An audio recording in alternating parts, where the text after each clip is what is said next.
좌우에 계신 분들과 서로 축복하며 인사하십시다. 감사합시다. 사랑합시다. 형통하세요.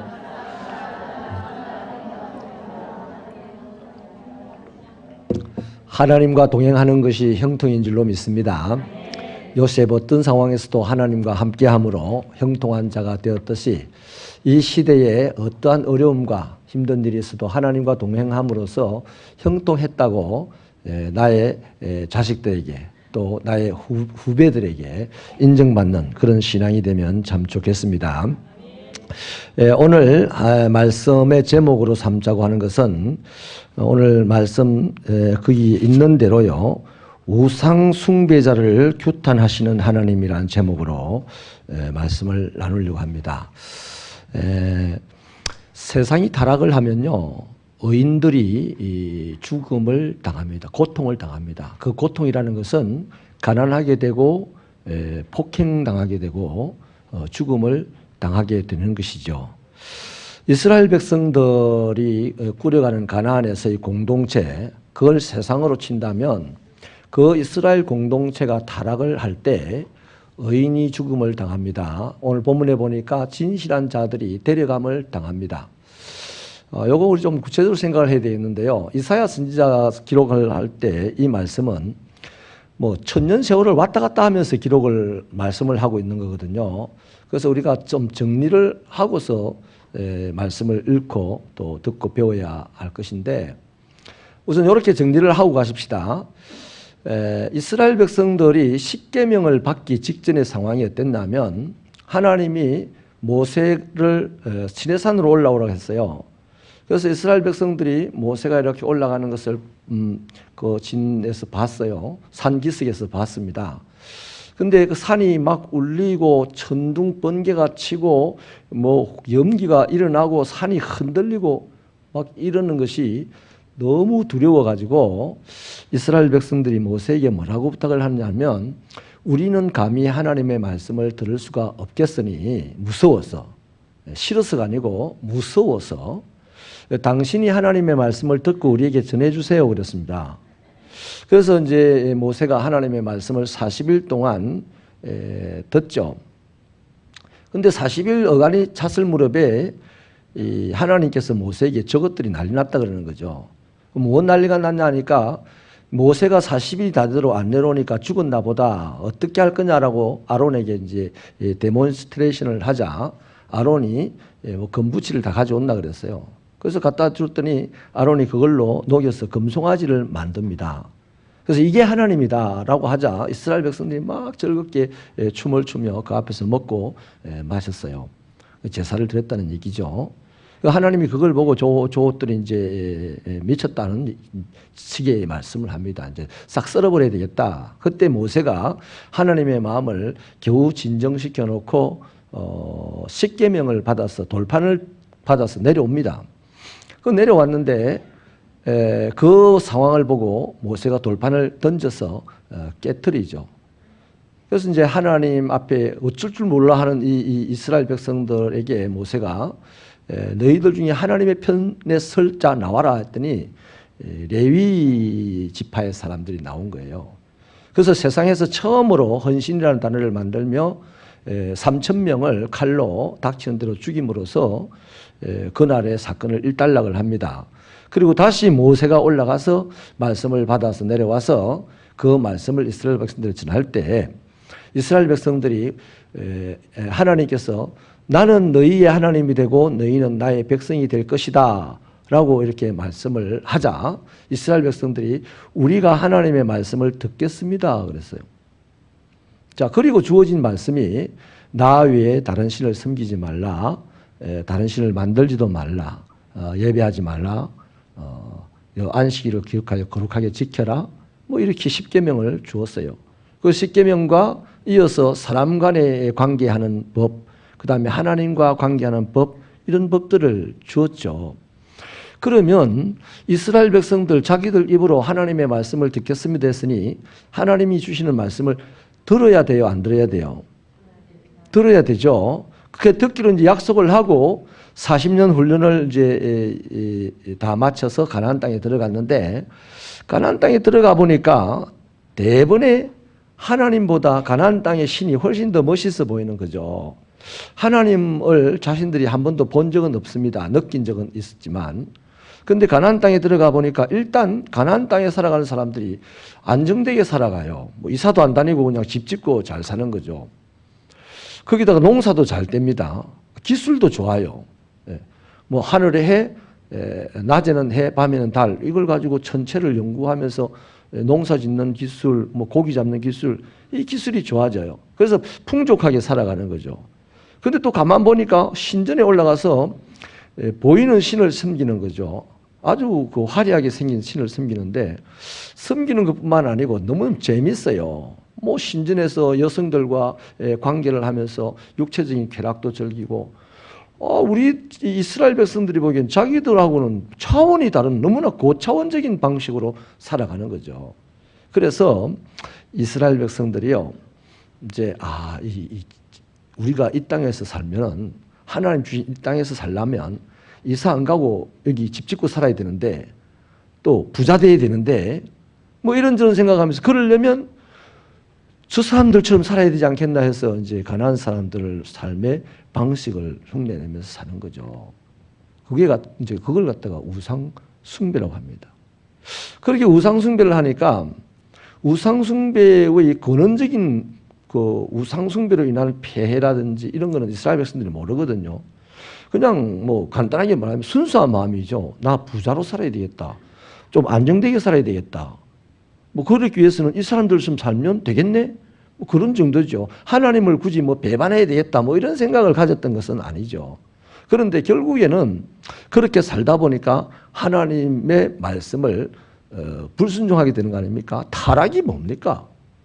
타락이 별개 타락입니까?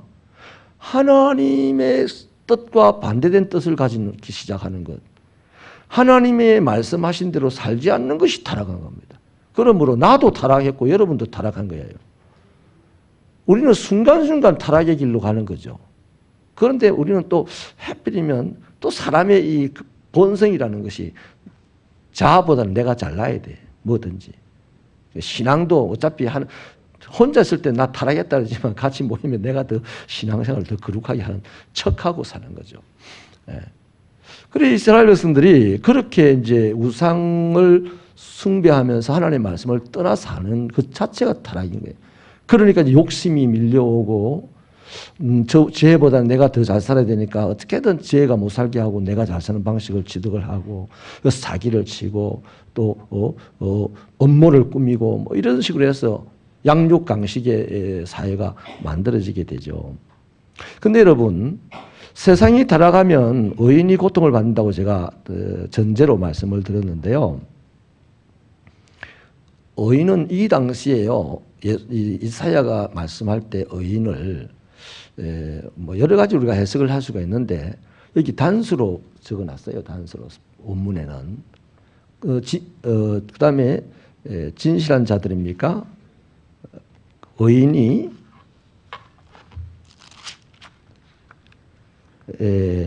진실한 이들하고 복수로 기록을 하고 있잖아요. 의인과 진실한 사람들이 조금 맥락을 달리 한다고 해석을 한 군데 해야 됩니다. 나중에 보기로 하고 우선 통칭했어요. 의인이라고 하면 하나님을 믿고 의지하는 사람입니다. 우리가 무슨 재주로 의로울 수가 있어요? 세상에 의로울 수 있는 사람이 하나도 없지 않습니까? 우리가 의인됨의 인침을 받는 거지 의인은 아니에요. 하나님이 의인이다 인정해 주는 거지 내가 정말 의인의 삶을 살아서 의인이 된 거 아니다 이 말이에요. 그러니까 누구를 믿어서? 예수를 믿어서 의인이 되는 거예요. 이 세상에 왔다 간 사람들 중에서 의인은 딱 한 분입니다. 예수님입니다. 예수님. 그래서 의인이 죽는다는 것은요, 달리 말하면 앞으로 700년 후에 있을 예수 그리스도가 죽음을 당하는 것을 이사야는 미리 예견하고 적는 거죠. 의인이 죽어도 사람들이 마음을 별로 안 쓴다 그래요. 예수님이 죽을 때 저가 허물이 많아서 죽었도다 그랬어요. 예수님이 십자가에 못 박힐 때 그랬습니다. 사람들이. 뭔 죄를 지어도 지었으니까 저래 죽는 거지 이랬다고요. 근데 지금 또 다른 한편으로 의인을 통칭해서 본다면 그냥 하나님을 의지하고 살아가는 사람들이란 말이죠. 그 당시 팽배했던 것이 우상숭배해서 우상숭배로 말미암아 잘 살게 되는 그런 시스템이다 보니까 우상숭배를 안 하려고 하는, 하나님 때문에 바르게 살려고 하는 사람들 있잖아요. 의로운 사람들, 진실한 사람들, 이런 사람들은 자연히 비난을 받게 되고 조롱을 받게 되고 더 나아가서는 생업의 어려움을 당하게 될 것이고, 더 심하면 이제 선지자 같은 경우는 두드려 맞게 되고 죽임을 당하게 되는 것이죠. 또 다른 한편 진실한 사람들에 대한 얘기를 나눠본다면 이것은 이미 구약 성경에 여러 번 드러났습니다. 진실한 사람들. 또 보십시오. 에녹 같은 사람 보십시오. 에녹이 모두셀라를 낳고부터 하나님과 동행했습니다. 모두셀라를 낳기 전에는 하나님과 동행을 했다는 기록이 없어요. 근데 모두셀라를 낳고 하나님과 동행했는데 모두셀라라는 그 이름에서 하나님과 동행할 수밖에 없었던 우리 이유를 밝혀낼 수가 있죠. 모두셀라는 성문을 지키는 사람입니다. 그 당시 이제 성문을 지키는 사람이 창을 들고 이렇게 지키는데 어딘가에서 창이 날아와가지고 그 사람을 찔러서 죽으면, 성문 지키는 자가 죽으면 그 성은 멸망이라는 거거든요. 그래서 모두셀라, 성문을 지키는 자, 이 이름을 지었다는 것은 곧 이 시대에 멸망이 올 것이다 하는 하나님의 사인을 받고 이름을 모두셀라라고 지은 거예요. 그래서 모두셀라가 죽는 날 이 땅은 끝난다. 모두셀라가 죽는 그 해에 홍수 심판이 일어납니다. 그래서 에녹은 모두셀라가 죽는 날 이 세상은 하나님의 심판이 임함으로 이 사실을 아는 에녹이 그냥 살 수 있습니까? 이전처럼. 그냥 못 살잖아요. 또 에녹이 언제 죽을지 모르지만 아무튼 그 하나님의 심판에 대한 개념을 딱 가지고 있으니까 그냥 살 수 없어서 모든 것을 내려놓고 하나님과 동행했습니다. 여러분, 지난 주일날 우리가 말씀을 나눴던 삭개오, 왜 돈을 다 내려놓을 수가 있겠습니까? 예수를 만났으니까. 이제 예수밖에 없다 결론이 났으니까 돈 그거 필요 없는 거죠. 또 엘리야 보십시오. 엘리야 그 예수 하나님밖에 없으므로 아합이 최고라고 하는 그 시대에 아합 앞에 가서 하나님이 이스라엘의 하나님이고 하나님이 살아계시고 하나님만 나는 섬길 거다고 말할 수 있잖아요. 그 만약에 하나님에 대한 그 진실한 의지가 없다면 아합이 무서워서 나서지도 못하죠. 근데 공교롭게도 에녹도 엘리야도 뭐 이런 사람들이 그 시대에 불의한 자들처럼 살아가지 아니하고 하나님을 신뢰하고 하나님을 의지하는 마음으로 하나님의 뜻대로 살려고 하다 보니까 에녹도 뭐 하나님과 동행하고 자식 낳은 것밖에 없어요. 돈 많이 벌었다 이런 거 없어요. 뭐 인물 됐다 이런 것도 없습니다. 엘리야도 특별히 뭐 다른 거 없어요. 맨날 얻어먹고 돌아다니면서 하나님 일 했지 않습니까? 근데 공교롭게도 이분들은 다 하나님이 데려갔습니다. 모세도 모든 자기의 일들은 내버려두고 하나님의 일을 했잖아요. 그 모세가 나중에 죽었을 때 무덤을 발견을 하지 못했어요. 그래서 이제 설입니다만 천사가 모세의 시신을 하늘로 옮겼다 이렇게 얘기하는 거죠. 그러니까 진실하게 살아간 사람들, 하나님을 의지하고 살아가는 사람들, 통칭해서 의인이라고 또 하나님을 의뢰하는 사람이라고 말할 수가 있겠습니다. 근데 이런 사람들은요, 세상을 사는 동안 고생을 많이 하는 거예요. 근데 이렇게 이 사람들이 진실하게 살고 하나님을 의지하고 사는 사람들이 세상에서 바보 소리 듣고 고생하면서 사니까 또 죽음까지 당하기도 하고 이러니까 이 우상숭배자들, 악하게 사는 사람들이 뭐라고 딱 생각을 하느냐면 별 볼일 없는 것들이다. 저들이 죽을 짓을 해서 죽는 거다. 저주를 받아 죽는 거다. 죄가 많아서 죽는 거다. 봐라, 우리는 죽을 리가 없잖아. 이렇게 화려한데, 이렇게 많은 것을 가지고 있는데 이것이 맞잖아. 이렇게 했다는 것이 바로 1절 2절의 말씀이에요. 의인이 죽음을 당하고 진실한 사람들이 하나님께서 진실한 사람들을 데려가는데 그 남아있는 사람, 살아있는 사람들이 회개할 기회를 놓치고 회개하기는커녕 자기들이 오히려 더 옳다고 주장하면서 어시되면서 살아간다는 말이에요. 언제까지? 이제 망할 때까지 그러는 거죠. 망할 때까지. 그러면 하나님은 왜 악인을 죽이고 악인이 죽음에 예수님 얘기하지 마시고요. 그 의인이 죽임을 당하고 진실한 사람들이 데려감을 당하느냐. 그거 똑같이 죽는다는 얘기입니다. 세상에서 볼 때. 왜 그럴까요? 하나님은 지금 이 고통은 고통도 아니에요. 장차 임할 하나님의 심판 앞에는 이 고통이 아니다 이거죠. 그러한 무시무시한 고통이 오기 전에 빨리 데려가겠다는 겁니다. 그래서 평안을 주고 안식을 주겠다는 거예요. 할렐루야. 그래서 요한계시록에서도요, 14장입니까? 성도의 죽는 것은 복되다 그럽니다. 신도가 죽는 게 복되다 안 했어요? 성도의 죽는 것이 복되됐습니다. 성도라는 것은 거룩한 사람입니다. 의로운 사람입니다. 하나님을 믿고 진실하게 살기 위하여 오늘 핍박을 당하고 고통을 당하고 폭행을 당하고 심지어 죽음을 당하기까지 하는 사람이 성도입니다. 저는 새벽교회 여러분들이 성도이기를 바랍니다. 내 자신이 성도입니다가 아니라 뭐 죽을 때 체면상 뭐 성도로 써주는 게 아니라 하나님이 내 마음에 너는 나의 성도야. 또 내 마음으로 나는 하나님의 성도로서 부름을 받았다. 이런 개념이 있게 되기를 축원합니다. 자, 그런데요, 이스라엘 가나안 공동체가 왜 타락을 하게 됐냐? 우상숭배로 말미암아 타락을 했다고 제가 말씀을 드렸지 않습니까? 오늘 본문 3절부터 계속해서 이제 우상숭배자들을 이제 하나님이 규탄을 하시는데요. 어떻게 규탄을 하냐면 한 세 가지로 규탄을 하는데요. 하나님을 희롱한다라고 합니다. 엄청난 희롱이지 않습니까? 네. 여러분의 자녀들이 여러분을 옆에 앉혀놓고 다른 사람을 보고 아버지, 당신이 우리 아버지입니다. 야, 누구 아버지 옆에 있잖아. 우리 아버지 아니에요. 저 사람은 우리 아버지 아니에요. 이런다면 아버지로서 여러분의 기분이 어떻겠어요? 또 그 남의 집 아저씨를 보고 아버지 하면서 같이 막 즐겁게 놀고 또 아버지는 야 참다 못해가지고 야 이리 온나 이래도 됐어요 하고 막 당신이 어떻게 우리 아버지예요 이러면서 하면 얼마나 수치스럽겠어요. 그 이스라엘 백성들이 지금 우상숭배를 하는 것은 하나님이 말씀하시기를 당신을 희롱했다는 거예요. 희롱했다. 사람도 희롱을 당했다 생각하면 참지 못하잖아요. 성희롱 당했다는 못 참잖아요. 근데 하나님 희롱 당했다고 생각하면 그 사람을 놔두겠습니까? 안 놔두죠. 절대로 안 놔두죠. 네. 절대로 안 놔두려고 먼저 한 작업이 의인을 죽음으로 데려가고 진실한 자들을 데려가는 거예요. 네.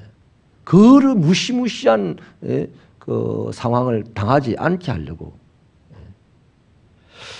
두 번째 이 사람들이 타락한 이 우상숭배자에 뭘 하냐면 몰렉에게 나갔는데요. 자녀를 불에 살라서 제사를 지내는 거예요.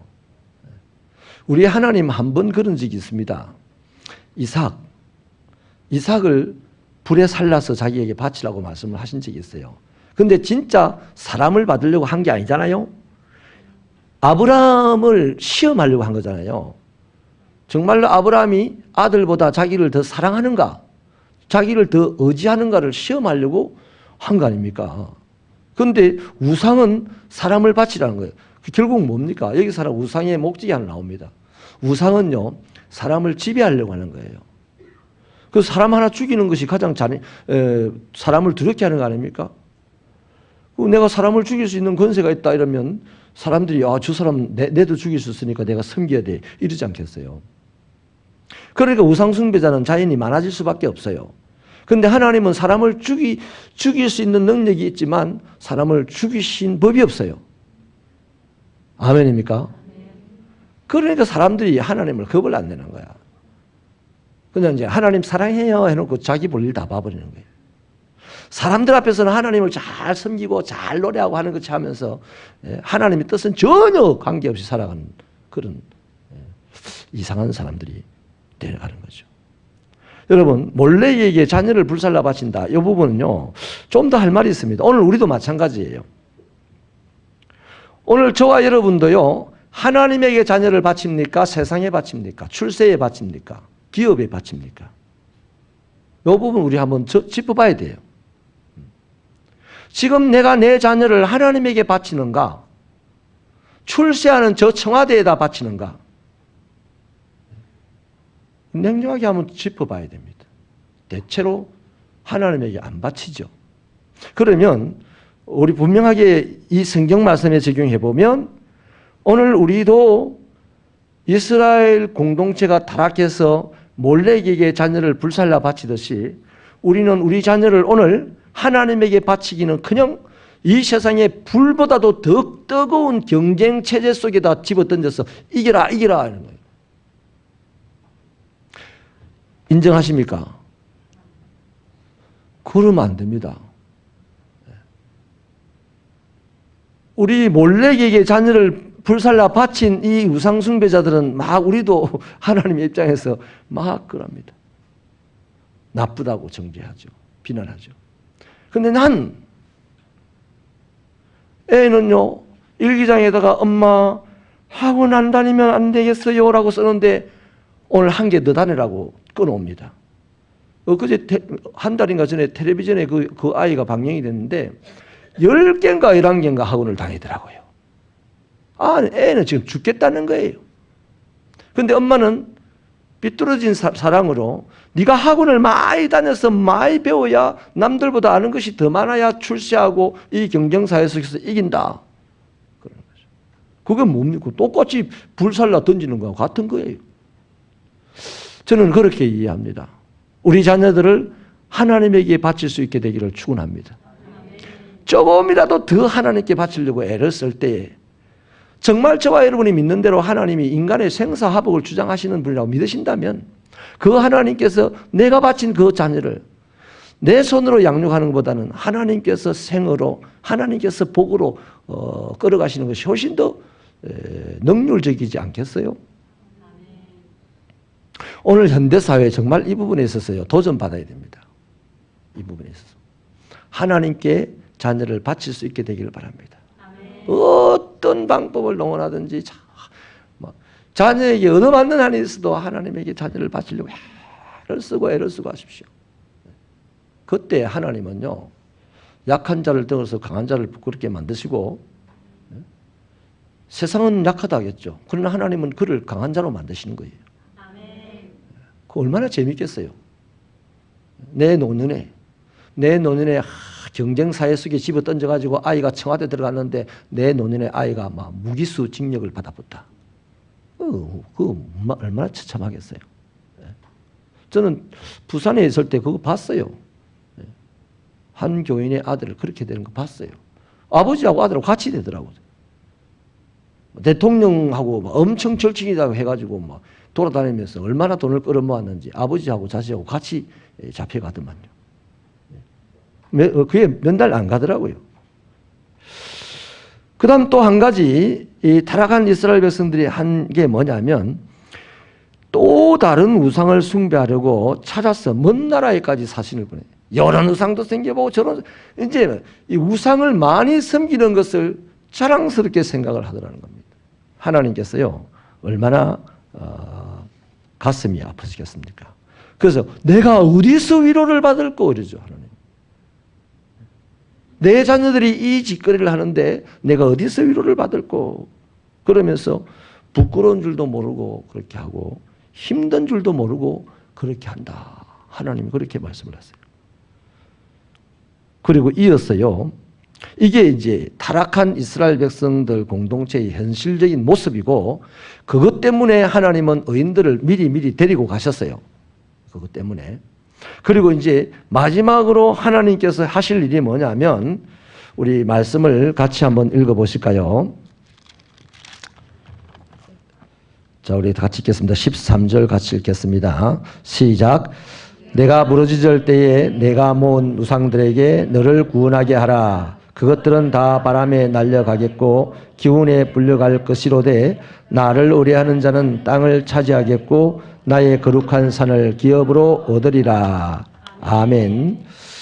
자, 여러분, 이거 바람 부는 날이 오겠다, 부르짖을 날이 오겠다 이러는 거죠. 바람 부는 날이 오면 그 든든하고 멋있던 이 우상 그 신상이 바람에 날려간대요. 그 날려가는 것을 보고 본인이 울부짖는데요. 그 우상들 보고 구원해달라고 해도 방법이 없다는 거죠. 그때에 8절에서는 12절에서는 그러죠. 너의 공의가 어떠했는지 나타내 보일 것이다. 그때까지는요, 자기들도요, 하나님 잘 믿고 하나님께 축복 많이 받았고 저 죽는 사람, 저 끌려가는 사람들 다 죄가 있어서, 안 밝혀진 죄가 있어서 그렇다, 죽을 짓을 해서 그렇다고 비난하면서 자기들이야말로 진짜 신앙이 좋고 자기들이야말로 하나님의 축복을 받고 지금 건지하고 살아간다라고 하는 이 사람들이요, 하나님 앞에서 그 자신의 공의가 어떠한지 하나님이 밝히 드러낸다는 거죠. 우리도 마찬가지입니다. 우리가 예수 잘 믿는 것 같았는데 마지막 날 하나님께서 우리가 가지고 있는 공의를 드러내는 거예요. 공의가 뭐라고 했습니까? 하나님과 나와의 관계가 바르게 되는 것입니다. 바른 관계가 공의예요. 정의란 사람과 사람의 바른 관계가 정의입니다. 그래서 정의를 강물같이 공의를 하수같이 흘리라는 말은 사람과 관계를 바르게 만들고 하나님과의 관계를 바르게 만들라는 얘기예요. 그런데 이 사람들이 지금 자칭 하나님의 복을 받은 사람이고 자칭 하나님의 백성이고 자칭 하나님을 저 스스로 잘 섬긴다고 우상 숭배하는 이거, 우상신을 섬기는 이것조차도 이게 하나님이다, 우리가 믿는 하나님이다라는 식으로 표현하면서 섬기는 거죠. 그랬는데 하나님은 오래오래 참았어도 안 되니까 이제 그날 바람이 불게 하고 그날 우상이 날아가게 하면서 그때에 네가 나와 어떻게 바르게 관계를 맺었는지를 보여주마. 딱 까발리면 누가 제일 먼저 알겠어요? 본인이 제일 먼저 알겠죠. 저때까지 내가 살아왔던 것이 하나님과의 바른 관계가 아니었구나. 그때는 늦었다는 거죠. 그래서 지옥 가는 사람들은 다 그렇다고 하잖아요. 살아생전에 잘 믿을 걸, 살아생전에 똑바로 할 걸, 끌 한다는 거죠. 자기들 입으로 저주받았다고 했던 그 에녹 같은 사람들, 엘리야 같은 사람들은 어디예요? 하나님의 보좌 우편에 서서 24장들과 함께 하나님의 이름을 찬양하며 장차 14만 4천 명이 모여들 때 그들과 더불어 찬송을 선도하는 사람이 되어 있어요. 할렐루야. 찬송을 따라가는 사람이 아니라 찬송을 먼저 끌어가는 사람이 되어 있단 말이죠. 그래서 이 바람 부는 날이 도대체 언제냐? 부르짖을 날이 언제냐? 이사야가 1차적으로 말한 날은요, 바벨론의 침략입니다. 바벨론이 침략을 했을 때요, 3번에 걸쳐서 바벨론으로 잡아갑니다, 사람들을. 그 잡혀가는 그 사람들을 보고 안 잡혀가는 이 사람들이 저들이 죄가 있어서 잡혀간다 그랬어요. 그 다음에 안 잡혀가는 이 사람들은 뭐 하냐면 작전을 짜는 거죠. 어떻게 하면 바벨론과 싸울 수 있을까? 그 예레미야는 바벨론과 싸우지 말라 했거든요. 항복하라 했거든요. 그런데 자기들은 아직까지 든든하고 힘이 있으니까 저 잡혀간 자들은 참 어리석고 죄가 많아서 하나님을 똑바로 안 섬겨서 저리 잡혀간다. 우리는 하나님의 이름으로 어떻게 싸울까? 바벨론과 싸울 궁리를 하면서 그렇게 3번을 이제 침략을 당하는 와중에 다 몰살하는 거죠. 몰살. 그 성경은 그렇게 얘기를 합니다.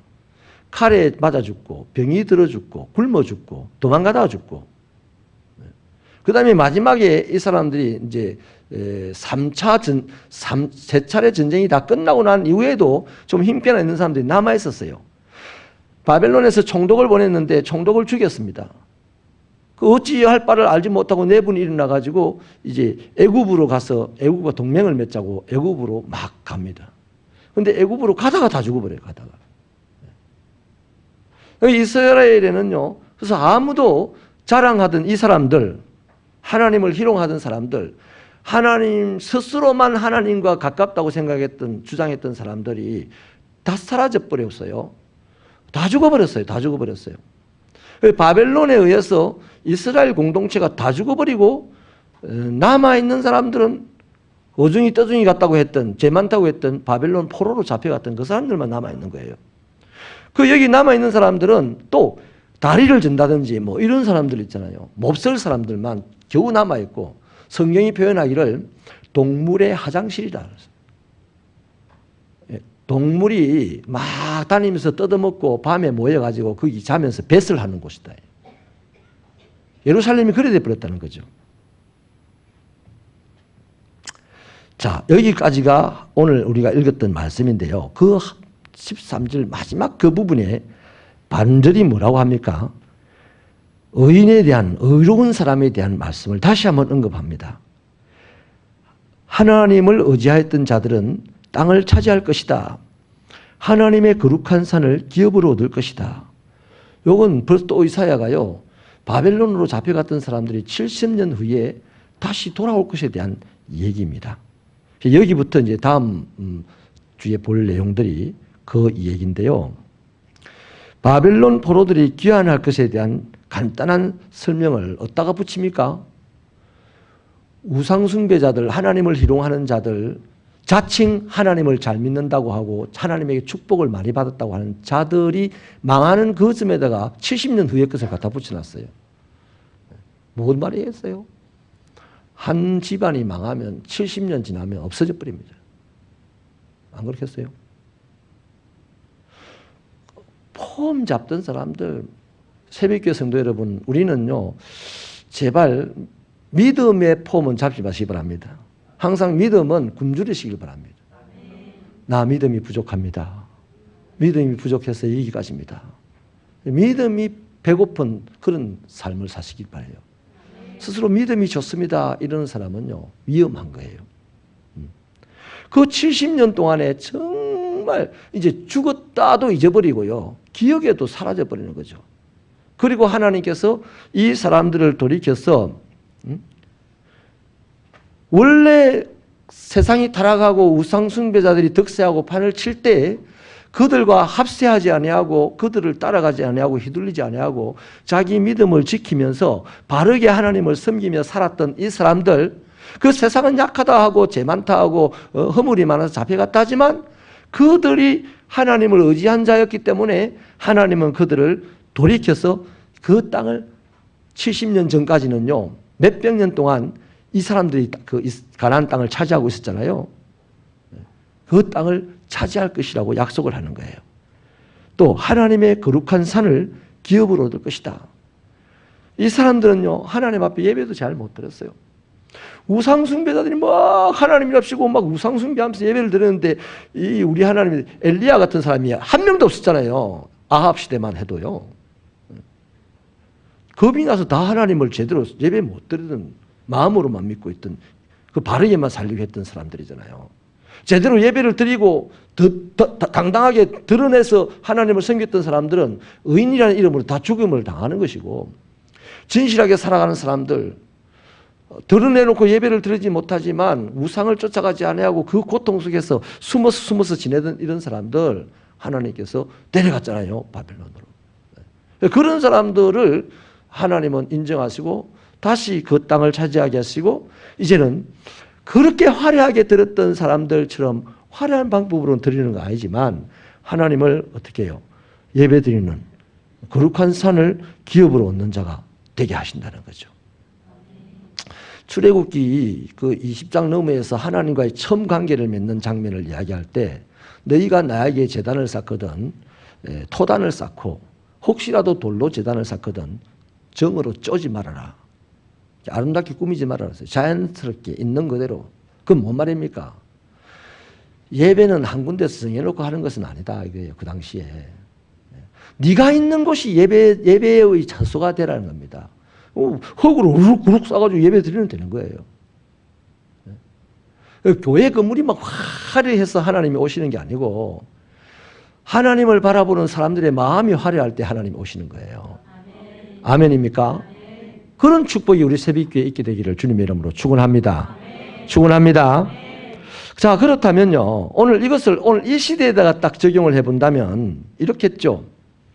자, 예수님께서 핍박을 당하고 고통을 당하고 죽음을 당할 때 사람들이 감각 없이 지내가 버렸어요. 그것을 자기 자신의 구원을 위해서 하나님 주신 은혜인데도 불구하고 그것을 깨달아 아는 자는 없었습니다. 오히려 한마디씩 툭툭 던지는 사람은 저의 죄로 말미암아 죽음을 당했다, 이렇게 치부해 버렸어요. 그 예수님이 살아생긴 이 사람들이 내가 피리를 불어도 춤을 안 추고 내가 곡을 해도 울지 않는다 그랬어요. 다 딴 생각하고 살아가는 거죠. 그 사람들이 누굽니까? 하나님을 믿는 사람들이었어요. 하나님을 믿는 사람들인데 하나님이 아들이 되셔서 직접 이 땅에 왔는데 그를 안 믿더라는 겁니다. 생각이 다르다는 거죠. 자기 방식으로 이루어주는 하나님이 하나님이야. 하나님의 뜻을 따라가는 게 아니고 자기의 뜻을 이루어주는 이가 하나님이라고 생각하고 살았기 때문에 하나님이 이 땅에 와도 하나님 아니야. 하나님을 모독한다면서 죽이려고 했잖아요. 또 그리고 난 그 시대에도 제자들이라든지 선교사라든지 이 복음을 전하는 복음의 일꾼들이 열심히 복음을 전할 때 막 핍박을 하잖아요. 역사 속에서 계속해서 핍박하잖아요. 오늘도 여러분 하나님의 말씀을 전하는 자를 핍박하지 마십시오. 하나님의 말씀을 전하는데 어떻게 핍박을 할 수가 있습니까? 하나님을 욕하는 짓이죠. 아멘이십니까? 너무나 중요한 얘기입니다. 저는 어린 시절부터 교회를 떠나지 않고 교회를 매주 출입을 하면서요, 수없는 그 사건들을 봤어요. 하나님의 말씀을 전하는 자를 핍박하는 사람들이요, 올바르게 살아가는 걸 못 봤어요. 하나님의 말씀이 뭡니까? 하나님의 말씀은 양날의 금입니다. 받으면 복이 되고 밀치면 저주가 되는 것이 하나님의 말씀이에요. 아멘이십니까? 그러니요, 하나님의 말씀을 전하는 자가 대단한 건 아닙니다. 그 하나님의 말씀이 대단한 거예요. 하나님의 말씀을 잘 받으실 수 있게 되기를 축원합니다. 그래서 하나님의 말씀을 받을 때 믿음이 생기는 거죠. 어디서 믿음이 생깁니까? 믿음은요, 텔레비전 보면서 믿음 안 생깁니다. 텔레비전에 그 설교 들으면서 믿음 생기는 게 아니에요. 지식이 생깁니다. 지식이. 그 지식은 자칫 잘못하면 사람 여럿 잡는 거라니까요. 하나님의 말씀이 하나님이 지정한 강단에서 선포되어질 때 그 선포되어지는 말씀 속에 서로가 아이 컨택이 되고 마음의 교통이 되고 성령의 역사가 되고 이럴 때 하나님의 놀라운 어떤 작업들이 만들어진다 말이에요. 하나님의 경륜이 세상에 만들어진다 말이에요. 나 자신과 하나님 딱 둘이만 관계하고 살아가는 무교회주의라면 잘하면 관계가 없어요. 근데 교회에 모인 사람들은요, 자기 교회에 모인 그 강단에서 선포되는 말씀, 너무나 귀중한 말씀입니다. 아멘. 귀중하게 받아야 돼요. 아멘. 그래서요, 이 시대에도 예수님께서 죽임을 당했는데 지 죄로 죽었다, 또 복음을 전가하는 사람들을 협박하고 눈을 흘리고 이를 갈고 돌을 들어서 찍어 죽이려고 하고, 어떻게든 막 말씀을 못 전하게 전하려고 길을 죽이려고 하고 이러는 경우에도요, 그렇게 협박을 당하고 해서 죽임을 당하는 사람들이 계속 주님이 마지막 날 오실 때까지 그런 일들은 있을 거예요. 그런데 주님이 마지막 날 오실 때 그런 사람들이 어떤 사람들이 됩니까? 부러지는 날이 오는 사람들이 되고 바람 부는 날이 오는 사람들이 된다 말이에요. 그래서 하나님의 말씀을 증거하는 자를 가볍게 보지 말라는 얘기입니다.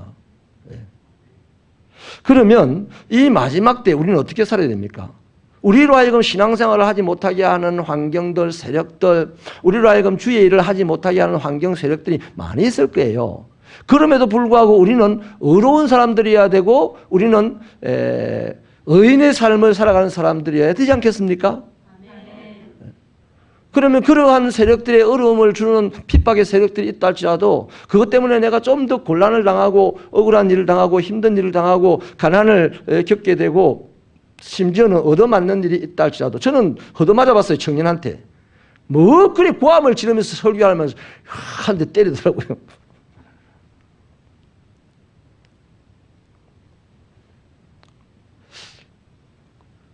그런데 그렇게 맞았을 때 나는 이것이 주의 일을 하다가 한 대 맞는 것이구나 생각했었어요.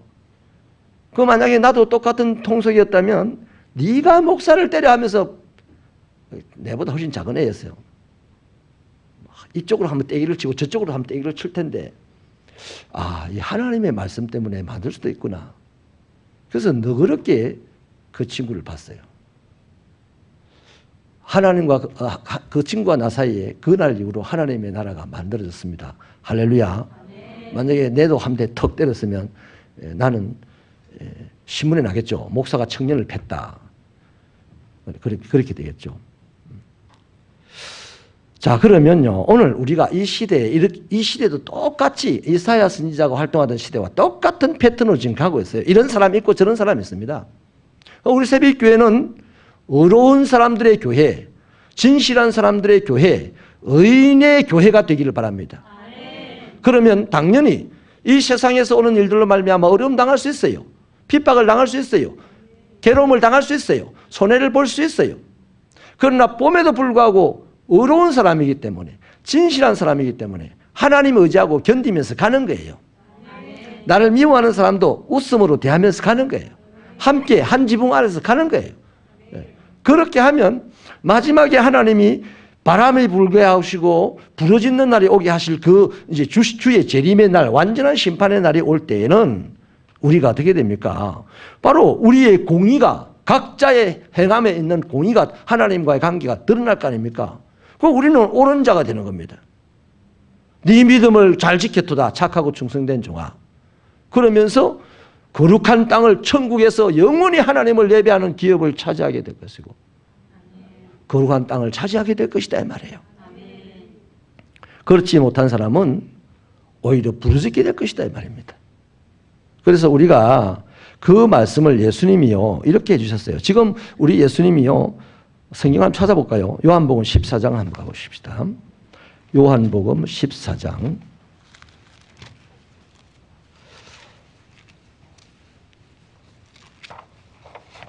요한복음 14장 1절로 3절을 우리 같이 읽어볼까요? 시작.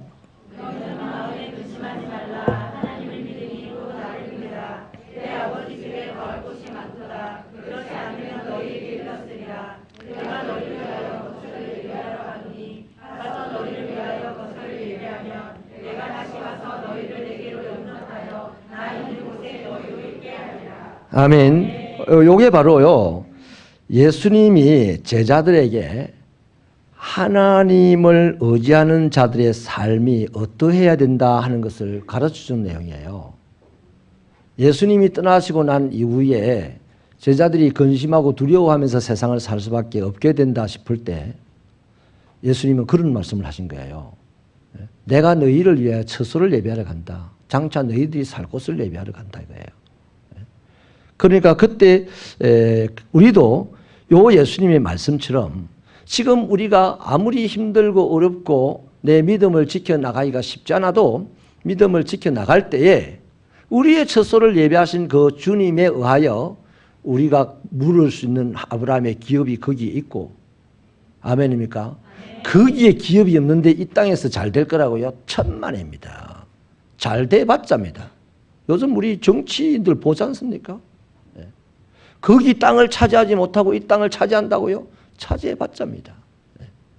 아멘이십니까? 그렇다면요, 우리는 이제 어떻게 살아야 되겠어요?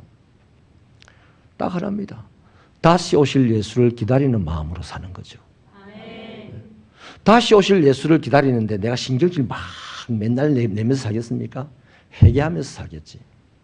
하루하루 돌아보면서 다시 오실 예수 생각하면, 기다리면 하루하루 나를 돌아보면서 나를 바르게 만들려고 하고 나를 하나님과의 관계를 바른 관계를 만드는데 더 심혈을 기울이겠죠. 예수를 안 기다리는 사람은요 맨날 관계 파기하고 막 싸우고 막 미워하고 이렇게 살겠죠. 그러나 예수를 기다리는 사람은 절대로 그렇게 살 수가 없어요. 예수를 기다리는데 어떻게 미움이라고는 없는 예수님을 기다리는 사람이 어떻게 미워하며 살 수가 있어요.